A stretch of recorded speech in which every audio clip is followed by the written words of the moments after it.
Feito por Elas, o podcast que discute o protagonismo das mulheres no audiovisual. Olá, ouvintes, eu sou Isabel Wittmann, do Estante da Sala. Oi, eu sou Raquel Gomes, do Cinematório. E você está escutando o Feito por Elas, o podcast que discute o protagonismo das mulheres no audiovisual. E, no programa de hoje, um programa em formato Drops, a gente vai conversar sobre o filme O Animal Cordial, da Gabriela Amaral Almeida, que estreia dia 9 de agosto nos cinemas.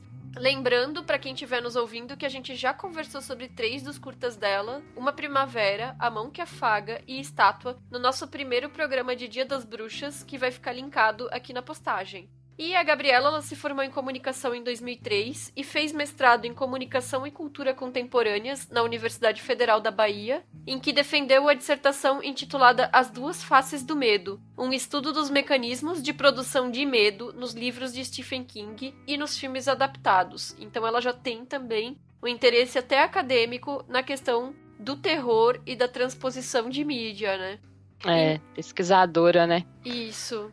E em 2005 ela ingressou no curso de roteiro da Escola Internacional de Cinema e TV em Cuba, onde ela permaneceu por 2 anos. Em 2010, ela dirigiu o curta Náufragos, com Matheus Rocha. E em 2011 foi Uma Primavera e A Sutil Circunstância. Em 2012, A Mão que Afaga. Em 2013, Terno, que dirigiu junto com a Luana Demange. E 2014, Estátua. Então foi uma produção de curtas muito frenética, né? Muitos filmes um atrás do outro. No mesmo ano, ela foi responsável pelo roteiro de Quando Era Vivo, que foi dirigido por Marco Dutra, e o conjunto de seus curtas foi selecionado para mais de 100 festivais nacionais e internacionais, como o Festival de Cinema de Brasília, o Festival Internacional de Cinema de Roterdã, o Festival de Curtas de Nova York, entre outros, sendo todos eles bastante premiados. O Animal Cordial é o primeiro filme longa dela e mostra 2 assaltantes que invadiram um restaurante, que já estava na hora de fechar, né? Mas ainda tem dentro dele 3 clientes, além dos funcionários e do dono do restaurante. A trama, ela se desenrola nesse espaço, nesse ambiente fechado, em torno da reação ao assalto e como ela escalona. O filme ele ganhou o prêmio de melhor ator no Festival do Rio ano passado. Então, Raquel, quais foram as impressões sobre esse primeiro longa-metragem da Gabriela Amaral? Então, eu gosto muito da Gabriela. Gosto dessas pessoas que se arriscam também, sabe? Tipo, que bota a cara no sol e fala, se entrega e fala, vou fazer, sabe? Acho que ela tá nesse cinema de horror, assim, que até faz muito diálogo com a Juliana, né? Juliana Rojas e o Marco Dutra, que é esse horror que surge do cotidiano, que é uma coisa bem interessante de ser trabalhada para trazer questões que estão aí afloradas no nosso dia a dia mesmo. E sobre esse primeiro longa dela, eu acho que existem alguns problemas de transposição dos curtas, que ela sempre trabalhou muito bem, assim, para o longa, mas a primeira impressão que ficou, assim, foi de um filme muito bom, porque, para começar, tem um elenco que eu achei fantástico. Principalmente a Luciana Paes, com quem ela já havia trabalhado antes, que para mim foi, sabe, uma atuação muito visceral, assim, muito de entrega mesmo.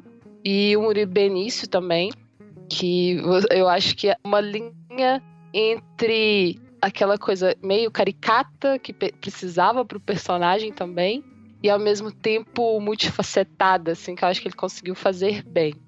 E essas questões todas que o longa traz no subtexto, né? Que tem a ver com essas questões de classe, né? Questões de gênero e a tensão toda. Eu gosto de filmes que te colocam assim numa tensão desde o início e que vai numa crescente para depois explodir, assim, numa loucura total, um devaneio total. Eu acho que ela consegue conduzir isso bem. Pois é, eu também gosto muito dos curtas dela. Como eu falei, a gente já tinha conversado sobre eles num episódio em 2016, né? Também gostei muito do resultado do Animal Cordial. Acho que é um filme muito interessante na forma como ele se propõe a colocar esses personagens em oposição uns aos outros nesse espaço de confinamento. Então, a gente percebe claramente que estão sendo trabalhadas questões de raça, de classe, de gênero principalmente, mas também de sexualidade. mas que elas não são colocadas de uma maneira panfletária, vamos dizer assim, que esses personagens, eles têm lógicas próprias que não são discursos prontos. E então, muitas vezes eles vão agir de formas que a gente pode não considerar ideais. E aí eu tô falando especificamente pra mim da personagem da Luciana Paz, né, a Sarah. Mas que funciona dentro da lógica do funcionamento da mentalidade da personagem. E isso é muito interessante, porque pega a gente desprevenido. Exato.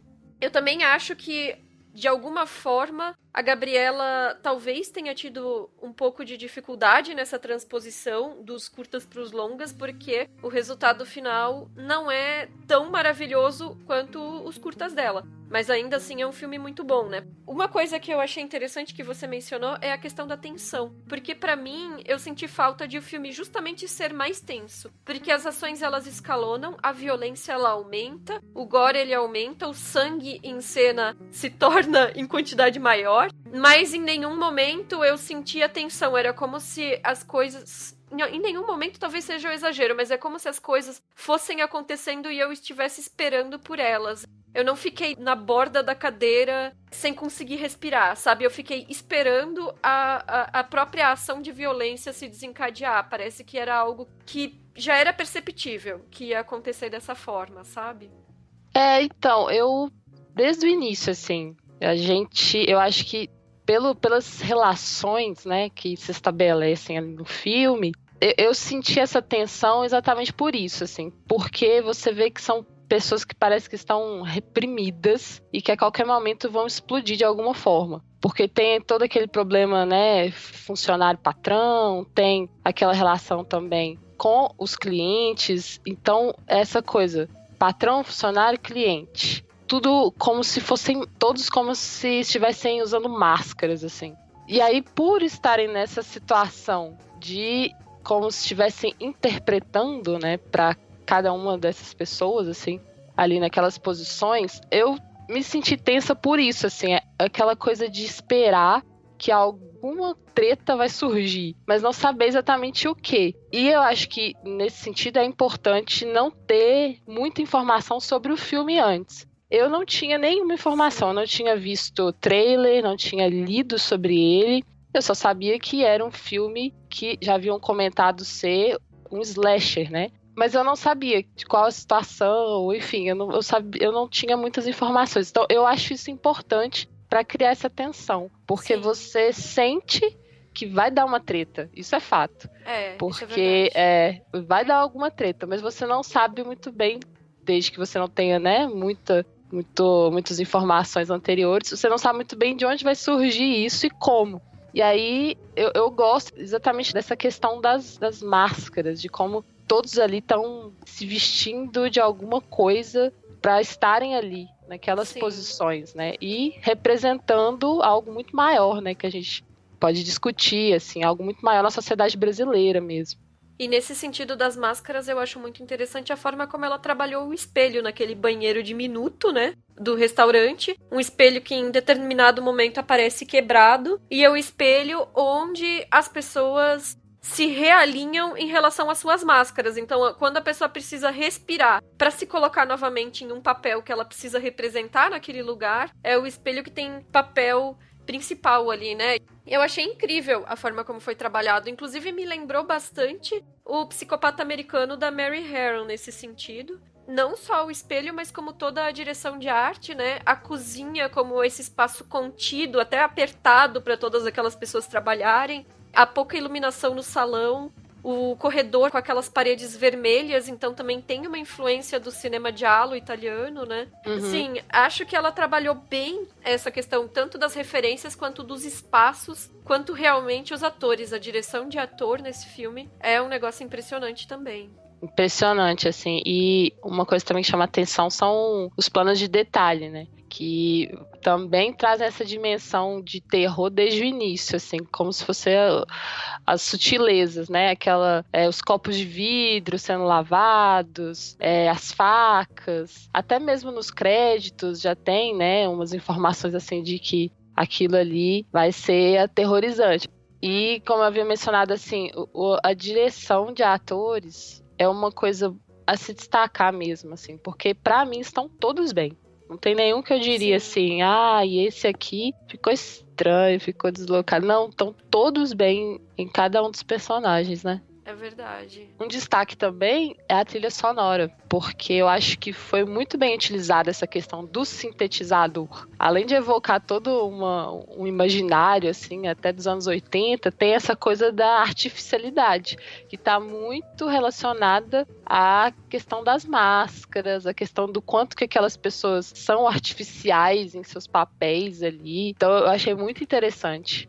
É verdade. De certa forma, remete a Carpenter em alguns momentos também, né? E me chamou muita atenção também em alguns momentos que foi utilizada uma trilha que é tipo um Mozart remix, assim. Foi utilizado a música clássica revisitada, né? Repaginada para dar destaque em alguns momentos. E eu achei que ficou muito legal a forma como foi usado. Ô, massa. Eu acho a trilha sonora incrível.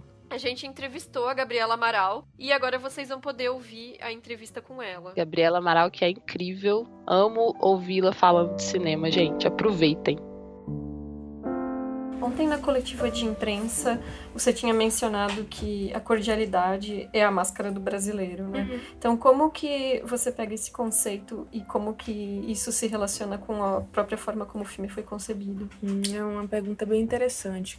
Quando a gente fala de drama, a própria de dramaturgia, a própria construção da frase já carrega nela a noção de conflito, né? Porque você tem alguém que não é alguém, que está com a máscara, ou seja, que é outra coisa que esconde. E esconder essa outra coisa já é um conflito. Quem é? Quem pode ser? Né? Essa noção do disfarce social, né? Uhum. É muito melhor do que eu. Machado de Assis falou disso na obra dele inteira, né? Que são as máscaras sociais que você usa e como é que em que circunstâncias você tira e o que causa essa remoção de máscara. Eu acho que isso para além de brasileiro, tá na raiz do que é a dramaturgia em si. Que são, ou seja, o que é uma ação dramática, né? São personagens que se movimentam por conta ou de um desejo ou de uma necessidade, às custas de dificuldade para que esse movimento aconteça. No caso aí você traz o mito do Brasil, né? Que o mito do Brasil é um mito da conciliação, né? Que a gente somos 3 raças e vivemos todos bem, e é um mito que sustentou muito tempo as instituições de poder desse país. Que sustentou, como cada país tem seu mito. Os Estados Unidos tem seu mito também, que é o mito da conquista, o mito da liberdade, enfim, que pode ser questionado porque a gente não vive de mitos. E eu acho que o mito brasileiro mais forte é isso que permite que numa consciência, assim, do ponto de vista sociológico, a gente ignore uma ditadura que aconteceu há menos de meio século, a gente ignore a gente não traga isso à tona, revisando mesmo, né? Porque tem gente que fala que não houve escravidão, né? Que os senhores de engenho são muito dóceis, ou que a ditadura que não era tão, chamam até de dita mole, né? Que não era tão... Então, esse mito, ele serviu para manter muitas instituições de poder, eu acho. Só que o que eu acho interessante de agora é que essas máscaras, elas não estão se sustentando, estão meio tronchas, sabe? Tá meio difícil sustentar, viver de mito, né? A gente está amadurecendo de alguma forma, né? Eu acho, quero acreditar. E aí, justamente, tratando essas questões de gênero, classe, raça... nesse ambiente confinado, tem também a questão trabalhista que já estava no A Mão que Afaga, né? E esses embates, eles aparecem de uma maneira bastante visceral, né? E ontem, na entrevista, também a Luciana Paes falou que ela enxergava isso como uma alegoria, né? Você também enxerga o filme como, de certa forma, uma alegoria ou a proposta vai para outra direção? Tem 2 perguntas nela, né? Uma é se no momento da criação isso é pautado em conversas. Geralmente não. Porque quanto mais você traz o discurso à tona, mais você negligencia o trabalho no lúdico e nas questões humanas. E aí o risco que se corre tanto em direção quanto em roteiro, para mim, é que você instrumentalize os personagens para um discurso que é seu, não é deles.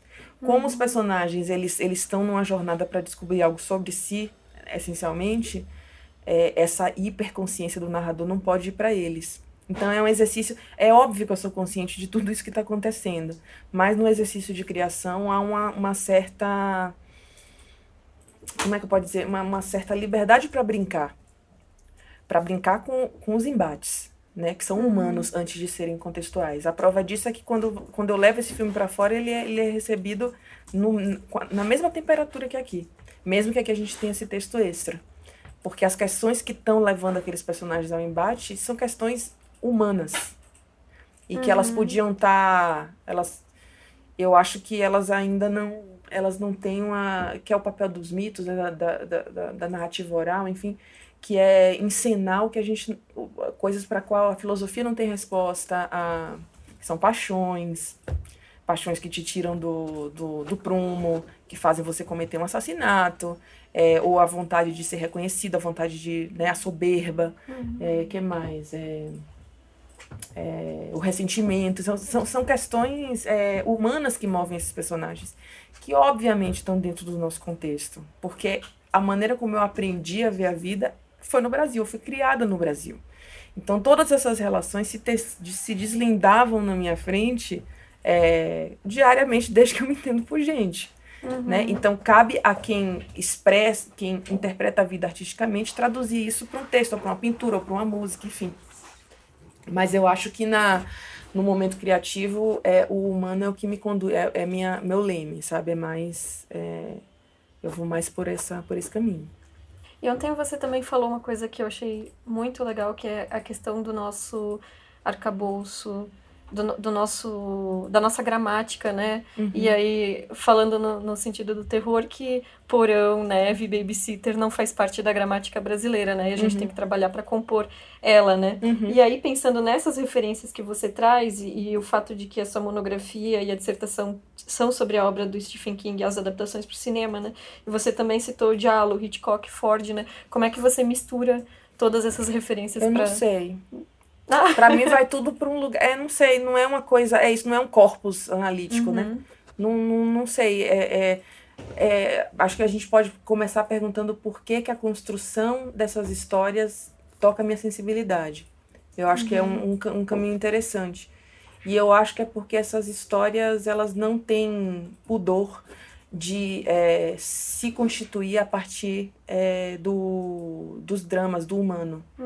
Então, quando você tem narrativas que não têm esse temor, não temem o drama, não temem o melodrama, não temem a comédia, não temem os efeitos que uma cena pode causar, eu acho que eu me mobilizo como espectadora lá atrás de uma forma absolutamente emocional. E a minha vontade de reviver essa sensação é o que me faz fazer filmes hoje. Né? Então, por exemplo, não me complementa a possibilidade de analisar filmes. E eu tenho vários amigos que são excelentes acadêmicos, que são super realizados com isso. Me instiga, me faz querer viver a possibilidade de tentar reviver essa sensação quase, extracorpórea de sentir pelo outro, sabe? De sentir por aquele personagem que eu tô vendo na tela, de viver uma coisa que eu não vivi. Então, é isso que me move a... Porque não é uma transposição direta, né? Não é. É por isso passa por outro lugar, é outra fiação, sabe? A gente pode sentar aqui e conversar sobre sociedade, mas você vai ter uma maneira de abordar isso, o que é muito bonito no humano, e eu vou ter uma maneira completamente, quase infantil, de falar das coisas por conta disso. Infantil não de uma forma boba, não. Infantil de uma forma de lúdico, sabe, de diversão mesmo. Falando agora um pouco dos curtas, né? Eles também abordam a questão da maternidade, puberdade, gravidez, né? E como é essa coisa de abordar aspectos que são geralmente vinculados ao feminino e trazer isso pro suspense, pro terror. Eu acho que a gente é muito aterrorizada, viu, como mulher, porque é tanta coisa que a gente tem que ser que dá medo. Tem que ser assim, tem que ser mãe assim. Quem tá grávido tem que ficar em êxtase. Tanta regra que não sei, me dá um pouco de, assim, a liberdade do indivíduo feminino é muito cerceada, então eu acho que isso está muito próximo do universo do medo, medo da expectativa, né? Então, será que quando eu tiver um filho eu vou amá-lo? Isso é uma dúvida humana, né? E se eu não amar? E se eu não gostar? Né? E se eu não ficar em êxtase? E se eu não, sabe? E se eu não sou um monstro? Que medo. Ai, tô com medo, não quero olhar pra essa situação. Porque é isso que a gente faz quando a gente tá com medo, a gente desvia, né? E o horror trabalha muito com personagens que... ou seja, a jornada serve para que eles enfrentem esses medos, né? Que são alegorizados em monstros, em situações, enfim. Sim, e agora falando sobre o seu novo longa, né, A Sombra do Pai, que foi selecionado para o Festival de Brasília, né? E você pode adiantar um pouco para quem estiver nos ouvindo do que se trata e se depois dele você já tem outro projeto engatilhado? Posso. Então, A Sombra do Pai é a história de um relacionamento entre pai e filha. O pai é um pedreiro que começa a ficar deprimido depois que perde um amigo no acidente, e a filha é órfã de mãe. Né? A mãe morreu quando a história começa há 3 anos. E os dois são personagens que habitam aí uma região de carência afetiva muito grande. Um depende muito do outro, mas não sabe como acessar o outro. E essa menina, para tentar resolver as coisas, tenta trazer a mãe de volta dos mortos. É isso. E já tem planos? Já tem planos. Meu próximo filme vai ser um filme de exorcismo. Que interessante. Vamos ver. Será uma mulher protagonista? Quem sabe? É porque a gente tem rolado umas conversas no meio das mulheres da crítica sobre a questão dessa coisa da demonização do corpo feminino, muito presente nesses filmes, assim. Não, esses filmes são extremamente misóginos, e por isso que eu me interesso por eles. Porque eu quero entrar por outra porta nele. Interessante. É. Bom, eu tinha até preparado uma pergunta que era sobre isso, né? Sobre a questão do protagonismo das mulheres nos filmes, né? Porque também tem essas duas protagonistas bastante interessantes no Animal Cordial e as protagonistas dos curtas também são mulheres, né? Então, qual que é pra você a importância desse espaço das mulheres na frente das câmeras, mas também atrás das câmeras? Vital.